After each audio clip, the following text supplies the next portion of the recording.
আমাদের যেটা প্রয়োজন সেটাতে থাকতে হবে, সেইটাই তোমাকে একটু আমাদের সহযোগিতা করবো। আর আমাকে পাশে আবারও বলতেছি, আমাকে তোমরা সবাই একটু গাইড করবা, এইভাবে কাছে রাখবা, সবসময় কাছে রাখবা ইনশাআল্লাহ।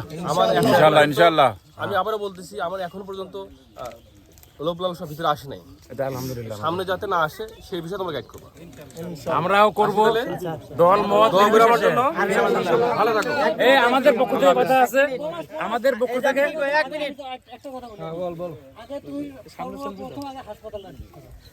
আমাদের মানে ব্যবস্থা হাসপাতালের সর্বপ্রথম এটা ভালো কথা। আমি কই সব জায়গায় সমস্যা। আমি প্রতিটা অফিস গেছি তো, প্রত্যেকটা হাসপাতাল কি দৈনন্দিন ব্যবহৃত একটা জায়গা এবং মানুষ অসহায় হয়ে যায়। এই জন্য হাসপাতালের জন্য আমি সচিবালয়ে হাসপাতাল নেওয়ার জন্য 10 দিন গেছি, রৌমারী হাসপাতালে 4 দিনের মধ্যে গেছি, সিভিল সার্জনের সাথে কথা বলছি, রাজীবপুর গেছি, চিলমারি গেছি। আমি কিন্তু সব জায়গায় দৌড়াচ্ছি, কিন্তু এটা দীর্ঘদিনের একটা মরিচের মতো পড়ে গেছে। এইটা মোটামুটি ঢাকাইতে এখন তারপর ওরাই বলে যে স্যার একটু ডেভেলপমেন্ট হচ্ছে, একটু 1 বছর লাগবে। কারণ কি বাজেটগুলো 1 বছরে আসে, আমি তোমার জানাই তো বাজেটগুলো আসলে ঠিকাদার মেয়েদের ভাগ বাটা হয়ে যায়, সারা বছর দিবে কি। আমাদের সামনে যে বাজেটটা আসবে সেটাতে ভাগ বাটা আমরা সতর্ক থাকবো, সামনে যে উন্নয়ন কাজগুলো আসবে সেটা যদি ভাগ বাটা সতর্ক থাকবো, রিপেয়ারিং কাজগুলো সেটা এগুলো আমরা সচেতন যতটুকু করতে পারি। এটা যখন 1-2 বছর করবো তখন এটা চোখে বাজবে, তাহলে কিন্তু চোখে বাজবে না। আমি তোমার যদি বলছো আমি কিন্তু স্টার্ট করছি, তুমি জানো আমি ঈদের দিন আমি হাসপাতালে গেছিলাম, উদ্দেশ্য হলো যাতে একটু দেখি যে কি করে না করে।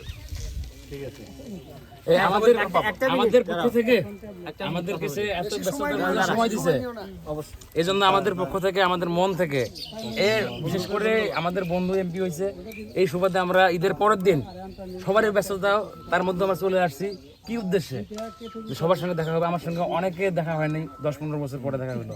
এই যে মন্ত্রী এমপি হয়েছে, তারপর আমি মাত্র আজকে দেখা হইলো।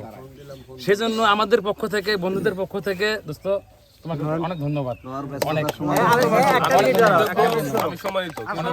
বিষয়টা হচ্ছে এখানে আমরা যারা বন্ধু বান্ধব আছি, আমি পলাশের কাছে একটা অনুরোধ করবো, সেটা হচ্ছে বিপদ আপদ বলে আসে না, এতগুলো বন্ধু বান্ধবের মধ্যে তুই একটা নির্দিষ্ট করে দিয়ে যা যে অমুকের ফোনটা রিসিভ করে কথা বলবো। সবার একটা বিপদ আপদ থাকতে পারে, একটা নাম্বার যে কারণে একটা না না এরশাদের যে বিষয়টা এটা আমি ক্লিয়ার করে দেই। সেটা হচ্ছে যে পলাশ প্রেক্ষাপটে সে সবসময় ব্যস্ত থাকে, এটা থাকাটাই স্বাভাবিক। কিন্তু আমরা কার সঙ্গে যোগাযোগ করলে তুমি মেসেজটা পাবা? না আমি সেটাই বলতেছি যে ও ব্যস্ত থাকবে, তোমার প্রতিনিধি হিসাবে আমরা লাবলুর সঙ্গে যোগাযোগ করব। লাবলু যে লাবলু কই, লাবলু কই,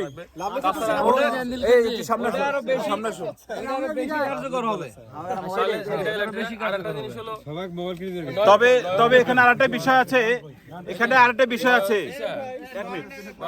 বিষয় আছে যে পলাশ আমাদের বন্ধু, যে সবকিছুতেই একজন বাথরুম ভেঙে দিছে যে তাকে ফোন করে মাসুদকে ফোন করে বলতে হবে সেটা না, যেটা সম্ভব আমরা সেটা। আর নয়ন আর হচ্ছে লাবলুর সঙ্গে আমরা বিষয়গুলো যোগাযোগ করব।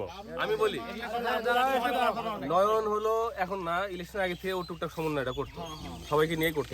নয়নকে ধন্যবাদ। নয়ন ওকেও জানাতে পারি, ওকেও জানা। নয়ন, ঈশা, সুমন, এই যে আমাদের ইঞ্জিনিয়ার, সবাই মোটামুটি যে শ্রম দিয়েছে আজকের এই প্রোগ্রামের জন্য, আমরা ওদের কাছে সবাই ছিল, but on behalf of me ওরা শ্রম দিছে। এটা কিন্তু সবাই করবে না। আমরা দোস্ত আসলে কৃতজ্ঞ না দোস্ত, না আমি আর মন থেকে না না না। আল্লাহ হাফেজ।